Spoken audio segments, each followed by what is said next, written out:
Guys, I hope you are all good. तो आज हम लोग अपना एडिटोरियल सीरीज जो मैंने शुरू की थी, ठीक है, उसको हम लोग अभी कंटिन्यू करते हैं। ठीक है, आज का एडिटोरियल भी आपके लिए बहुत इंपॉर्टेंट है। सीएपीएफ असिस्टेंट कमांडेंट एग्ज़ाम में आपको बहुत हेल्प करेगा पेपर सेकंड के लिए। ठीक है, और आप वोकैब भी साथ में नोट करना, कॉपी पेन लेके रखना। ठीक है, ये वोकैब आपको पेपर 2 में ही हेल्प करेगी इंग्लिश पोर्शन में, क्योंकि आपको बोर्ड्स के सेंटेंस बनाने के लिए बोला जाता है। ठीक है, पेपर सेकंड में। तो जो यूपीएससी है ना, वो ये वर्ड्स है ना, वो द हिंदू से ही उठा के पेपर में डाल देती है। ठीक है, इसीलिए आप इन वर्ड्स को नोट करते रहना, जो मैं आपको बताते रहूँगा और line by line editorial page को एक्सप्लेन करूँगा। ठीक है, प्लीज़ यार चैनल को सब्सक्राइब कर देना, लाइक कर देना, कमेंट कर देना। ठीक है, अगर आपको थोड़ा सा भी हेल्प मिलता है। तो आज का हमारा जो एडिटोरियल पेज है वो क्या है? Upholding the autonomy of the election commission.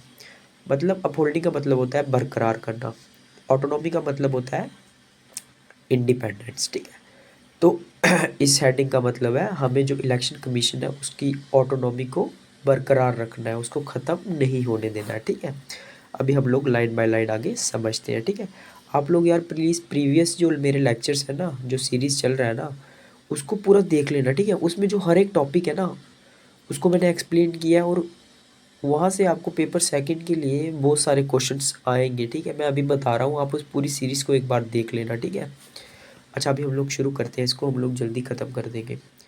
Over the course of November and December, a constitution bench of supreme court of India heard a crucial case about the method by which the election commission of India is constitution and election commissions appointed. तो नवंबर और दिसंबर में एक case आया था supreme court के पास। ये case इसलिए डाला गया था कि जो इलेक्शन कमीशन है ना, उसका जो बॉडी है वो कैसे बनती है, इलेक्शन कमिश्नर्स कैसे अपॉइंट होते हैं। At the time of writing, the court has reserved its judgment, which is expected early in the new year.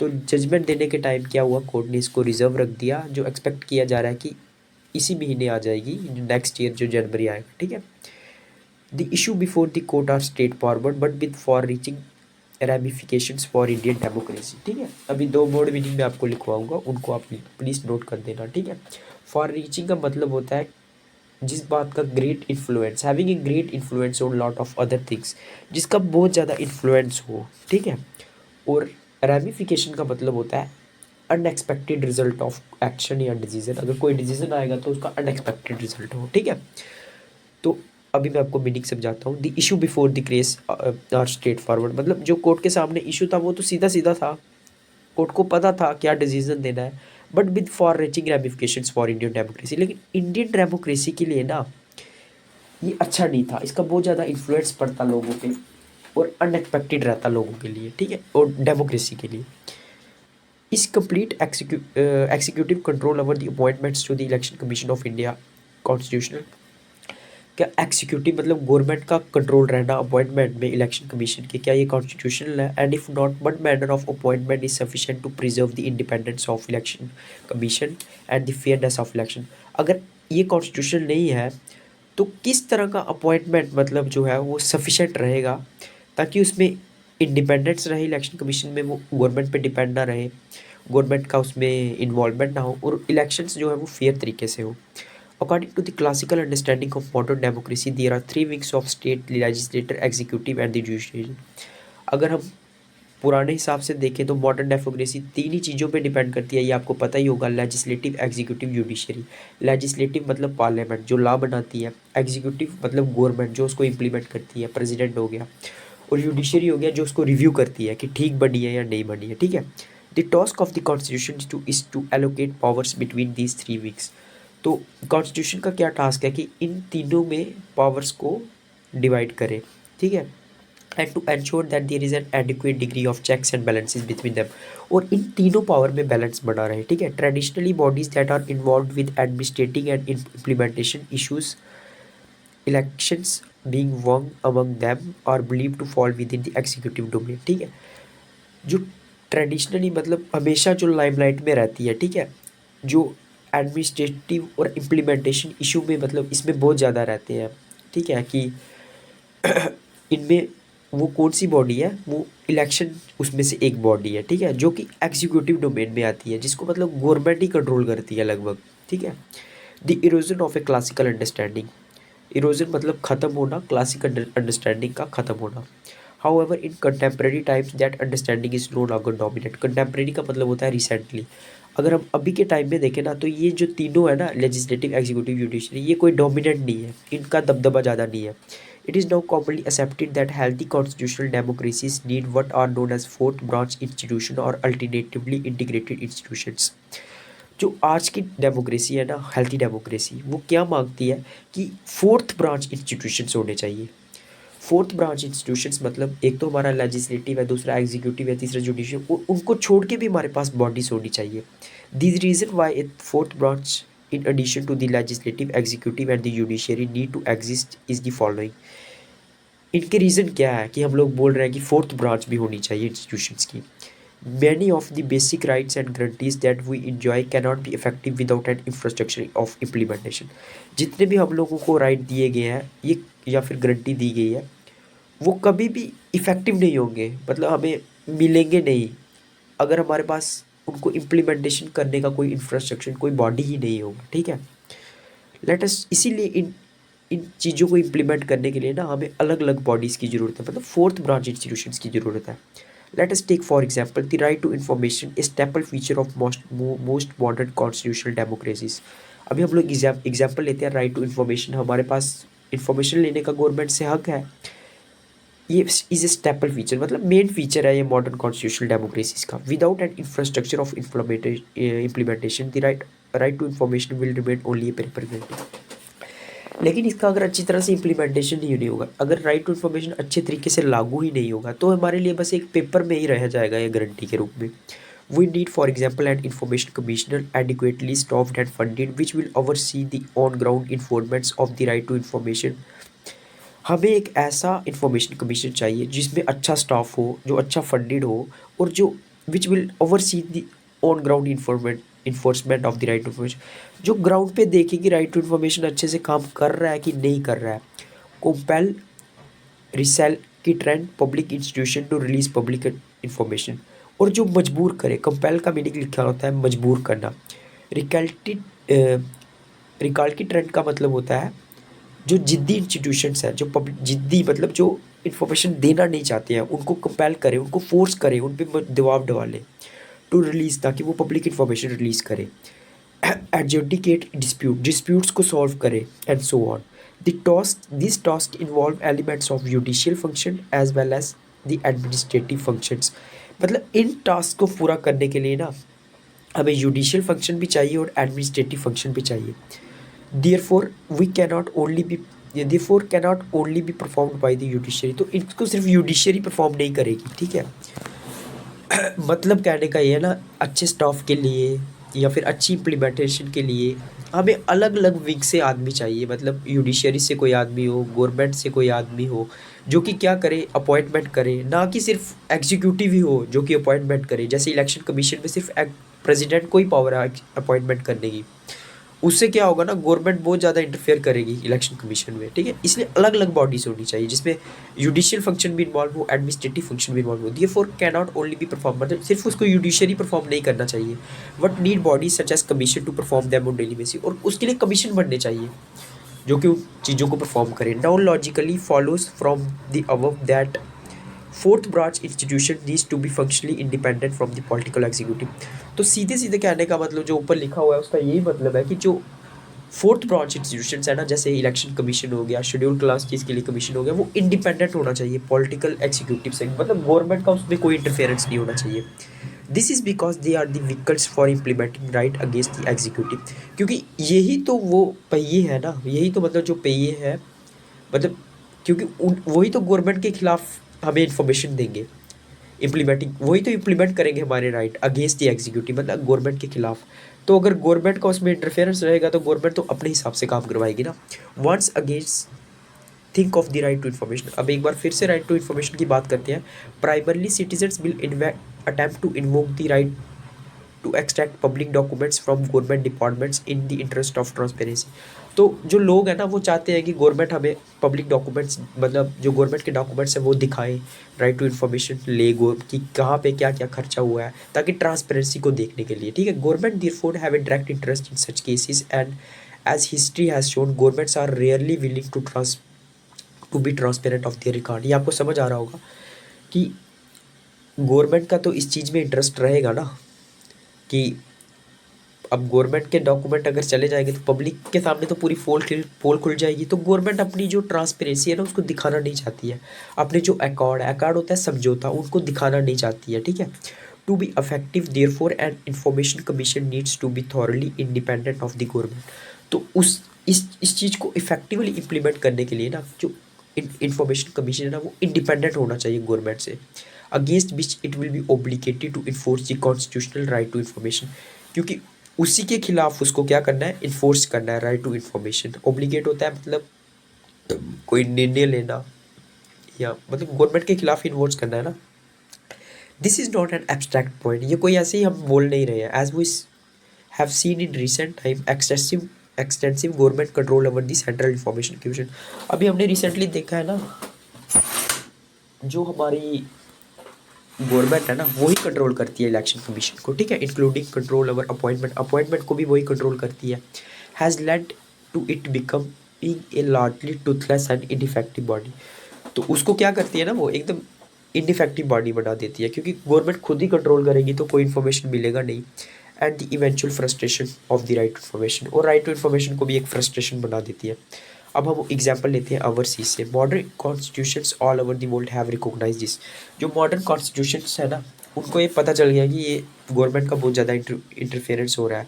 दस for example the South African and Kenyan constitution have dedicated constitutional provisions for fourth branch institution such as right Human Right Commission, Election Commission and so on, calling this integrity institution and requiring them to be independent, ठीक है। तो अगर हम example लें ना तो जो south African और केनियन के जो कॉन्स्टिट्यूशन है ना उन्होंने क्या किया, डेडिकेटेड कॉन्स्टिट्यूशन प्रोविज़न बनाए हैं, मतलब अच्छे प्रोविज़न बनाए हैं फोर्थ ब्रांच इंस्टीट्यूशन के लिए, जो कि ह्यूमन राइट कमीशन है, इलेक्शन कमीशन है, उनको इंटीग्रिटी इंस्टीट्यूशन बोला है, मतलब ये यूनाइट करने का काम करते हैं। और उनको क्या किया ना, इंडिपेंडेंट बनाने की कोशिश की है। The appointment process for such bodies normally involve multiple stakeholder from different wings of the state.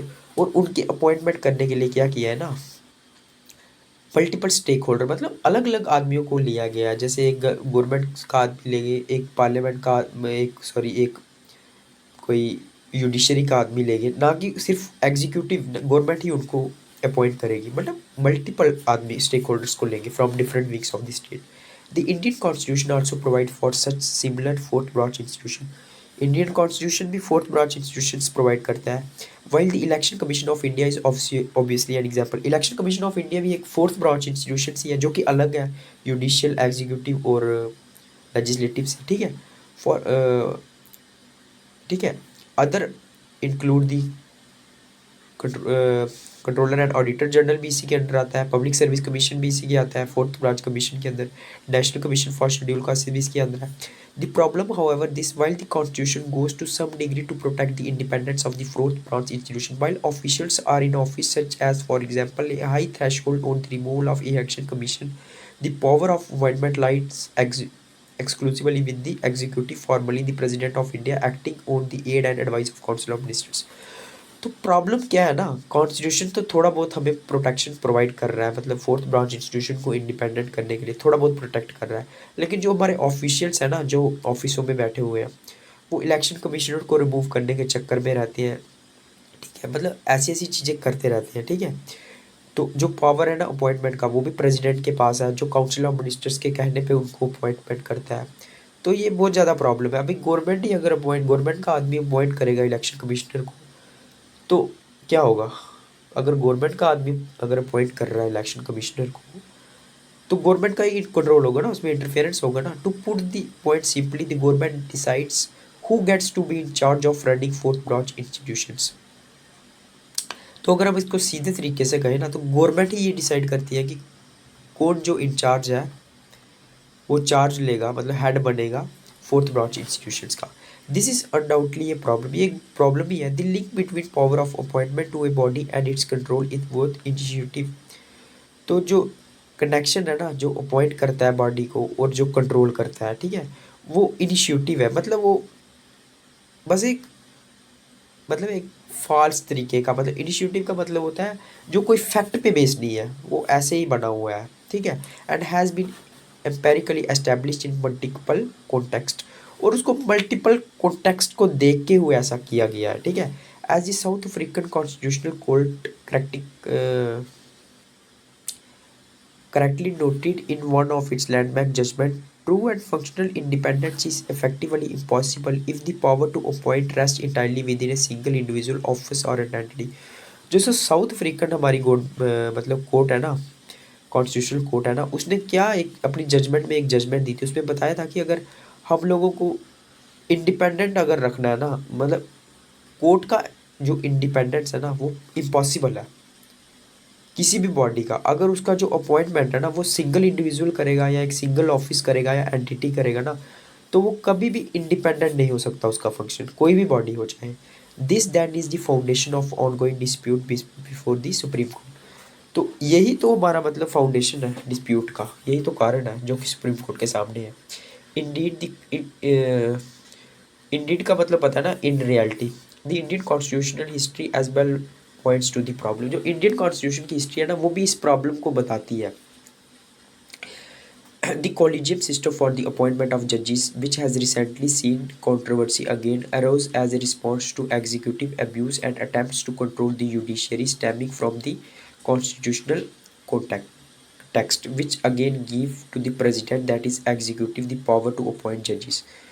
तो जैसे हमारा कोलिजियम सिस्टम का मैंने आपको पहले भी बताया, कोलिजियम सिस्टम के अकॉर्डिंग जो जज है ना वही जज को सिलेक्ट करता है, ठीक है, कि कौन सा नेक्स्ट जज बनेगा, या हाई कोर्ट का जज, जो जजिस का बेंच ही बैठता है नेक्स्ट जज को सिलेक्ट करने के लिए, ठीक है। और फिर उनको अपॉइंट कौन करता है, प्रेसिडेंट ही करता है, ठीक है। तो ये भी अभी कंट्रोवर्सी में था, अभी रिसेंटली सीन कंट्रोवर्सी में कि ऐसा नहीं होना चाहिए, जजिस को अपॉइंट नहीं करना चाहिए, मतलब सेलेक्ट नहीं करना चाहिए, और फिर उसको प्रेसिडेंट को अपॉइंट नहीं करना चाहिए, ठीक है, इससे फेवरिज्म होगा। एरोज एज ए रिस्पॉन्स, तो ये कंट्रोवर्सी क्यों हुई थी, arose as a response to executive जो अब्यूज़ होता है ना, जो मतलब गवर्नमेंट का इन्वॉल्वमेंट होता है उसको, जो जुडिशरी को कंट्रोल करने की कोशिश करती है, stemming from the constitutional text. तो ये कहाँ से, स्टेमिंग का मतलब होता है एरोज होना, उत्पन्न होना, तो ये कॉन्स्टिट्यूशनल टेक्स्ट से इन्वॉल्व हुआ है, जो पावर देता है प्रेसिडेंट को टू अपॉइंट जजिस। जो जजिस तो फिर अपॉइंट तो फिर गवर्नमेंट ही करेगी, क्योंकि प्रेसिडेंट ही अपॉइंट करेगा लास्ट में, ठीक है, इसीलिए ये मुद्दा बहुत ज़्यादा अभी मतलब उठा हुआ था, ठीक है। उसके बाद in the landmark Vineet Narain case, a Supreme Court likewise held that for the rule of law to prevail the appointment of the CBI director would have to be ratified by 3 member body that included the prime minister, the leader of opposition and the chief justice of India. तो अभी एक case हुआ था विनेत Naren case, तो ये paper 2 के लिए बहुत हेल्पफुल है, ठीक है। उसमें सुप्रीम कोर्ट ने क्या कहा था ना, कि अगर हम लोगों को रूल ऑफ लॉ के हिसाब से चलना है ना, जो सीबीआई का डायरेक्टर है ना उसको कौन चुनेगा, 3 member बॉडी चुनेगी, उसमें प्राइम मिनिस्टर होगा, लीडर ऑफ अपोजिशन होगा और चीफ जस्टिस ऑफ इंडिया होगा। Thus the Indian constitutional history is no stranger to the perils of executive power. तो जो इंडियन कॉन्स्टिट्यूशन का हिस्ट्री है ना वो कोई ज़्यादा स्ट्रेंज नहीं है। पेरिल्स मतलब खतरा, पेरिल्स मतलब खतरा एग्जीक्यूटिव पावर का, और अपॉइंटमेंट ऑफ जजेस, independent bodies and fashioning of remedies against. तो हमारा भी जो कॉन्स्टिट्यूशनल हिस्ट्री है ना वो ज़्यादा खतरे, अभी खतरे से खाली नहीं है, ठीक है, जो अपॉइंटमेंट करता है मतलब इंडिपेंडेंट बॉडीज़ का, क्योंकि एग्जीक्यूटिव पावर अगर अपॉइंट करेगा इंडिपेंडेंट बॉडीज़ को तो वो इंडिपेंडेंट नहीं रहेगी, क्योंकि गवर्नमेंट उसमें इंटरफेयर करेगी। पेरेंट्स का मतलब होता है खतरा, दी अपॉइंटमेंट प्रोसेस, ठीक है। What then should the court do in the case before it, तो कोर्ट को क्या करना चाहिए, ठीक है, अपॉइंटमेंट प्रोसेस को लेकर। It is important to know that almost no constitutional democracy in the world allows the political executive sole power to staff a body as a important to sustaining democracy as an election commission. तो ऐसी कोई भी body नहीं है ना जो अलो करेगी political executive, वो in the world allows the political executive sole power, मतलब सोल का मतलब होता है सिर्फ पॉलिटिकल एग्जीक्यूटिव को पावर देगी स्टॉफ ए बॉडी, मतलब स्टॉफ चुनने के लिए किसी भी बॉडी का, as important to sustaining democracy, जो इम्पोर्टेंट है डेमोक्रेसी को बनाने के लिए, जैसे इलेक्शन कमीशन है जिसको मतलब जिसका अपॉइंटमेंट एग्जीक्यूटिव ही करता है। Appointment process involve the government, the opposition, independent expert and judicial expert in a manner that no one centre of power has dominates. Appointment इस तरीके से होना चाहिए ना जिसमें गवर्नमेंट का भी एक आदमी हो, अपोजिशन का भी एक आदमी हो, एक इंडिपेंडेंट एक्सपर्ट हो, एक जुडिशियल एक्सपर्ट हो। इस तरीके से होना चाहिए ना जिसमें कोई भी अपॉइंटमेंट का किसी का डोमिनेट ना हो, ठीक है। मतलब ये नहीं है कि एग्जीक्यूटिव ही चुनेगा, ठीक है, या फिर किसी का वेटो नहीं होना चाहिए। The problem however is that appointment process is difficult to create simply by judicial degree. It is something that needs political consensus, public deliberation and perhaps a careful crafted legislation. लेकिन problem क्या है ना, जो appointment process है ना उसको सिर्फ judicial degree पे बनाना बहुत ज़्यादा मुश्किल है। इसमें पॉलिटिकल भी सहमति चाहिए, पब्लिक डेलिब्रेशन भी मांगते हैं, ठीक है, और उसमें एक लेजिस्लेशन का भी रोल चाहिए, ठीक है। सबसे बड़ा प्रॉब्लम यही है, ठीक है। उसके बाद the court therefore has its task cut out. तो मतलब कोर्ट के पास अभी भी अपना टास्क पूरा करना होगा। It is obvious that the existing system where the executive has the absolute power over appointment is unsatisfactory. तो ये तो ऑब्वियस सी बात है कि जो हमारा सिस्टम चल रहा है जिसमें सिर्फ एग्जीक्यूटिव को ही एब्सोल्यूट पावर दिया गया है अपॉइंटमेंट का, वो अच्छा नहीं है। देखो यार, कोई भी मतलब बॉडी हो ना उसको अपॉइंटमेंट तो मैक्सिमम प्रेसिडेंट ही करता है, ठीक है, या फिर गवर्नर करेगा।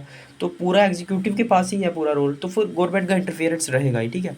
Has been historically problematic and damages the rule of law. और ये प्रॉब्लम है और जो डैमेज करेगा rule of law. But the court must be careful to avoid band-aided और स्टॉप गैप सोल्यूशन।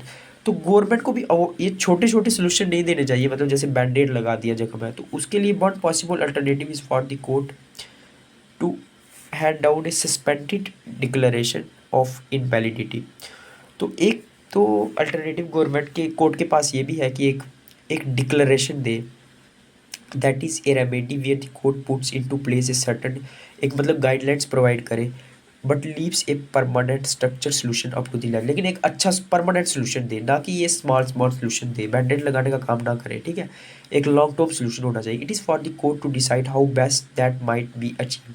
तो ये कोर्ट के ऊपर है कि वो कैसे अपना बेस्ट मतलब अचीव कर सकती है, ठीक, मतलब अपना बेस्ट दे सकती है। But the guiding principal at all times must, might का मतलब पावर भी होता है, ठीक है। But the guiding principal at all time must be functional and effective independence from the executive. लेकिन जो उनके गाइडिंग प्रिंसिपल हो ना, और वो फंक्शनल होने चाहिए और इफेक्टिव इंडिपेंडेंस होने चाहिए। एग्जीक्यूटिव से मतलब वो इंडिपेंडेंट होने चाहिए। कोई भी अगर रोल बनाएगी ना गवर्नमेंट, कोई भी गाइडलाइन देगी तो एग्जीक्यूटिव का इंटरफेरेंस नहीं होना चाहिए उसकी। From the movement of appointment to retirement से लेके गवर्नमेंट का कोई इंटरफेरेंस नहीं, और दैट बियॉन्ड, और उसके आगे भी, ठीक है। आई होप आपको समझ आया होगा, ठीक है यार, ये बहुत ज़्यादा इंपॉर्टेंट है, ठीक है। आपको बहुत ज़्यादा हेल्प मिलेगी। आप मेरी पूरी सीरीज़ वॉच करो, ठीक है। मैं बोल रहा हूँ कि जितना भी मेरे लेक्चर्स है ना, हर एक क्वेश्चन ही है जो पेपर 2 के लिए है, ठीक है। तो अपना बैलेंस बनाओ, किस तरह के क्वेश्चन आएंगे पेपर सेकंड में, उनको पूरा पढ़, एक बार मेरा पूरा सीरीज़ देखना, ठीक है। जो भी बच्चा अभी सुन रहा है ना, वो एक बार पूरा सीरीज़ देखना, आपको बहुत हेल्प मिलेगी, ठीक है। ओके बाय, जय हिंद यार। प्लीज़ चैनल को सब्सक्राइब करना, और यार अगर आपको अच्छा लग रहा है, आपका कोई सजेशन है तो प्लीज़ कमेंट बॉक्स में लिख देना, आपको कहाँ समझ नहीं आ रहा है, कहाँ इंप्रूवमेंट का ज़रूरत है, ठीक है। चैनल को सब्सक्राइब लाइक कर देना, नया चैनल है तो थोड़ा ग्रो में हेल्प मिलेगा। ओके भाई, धन्यवाद।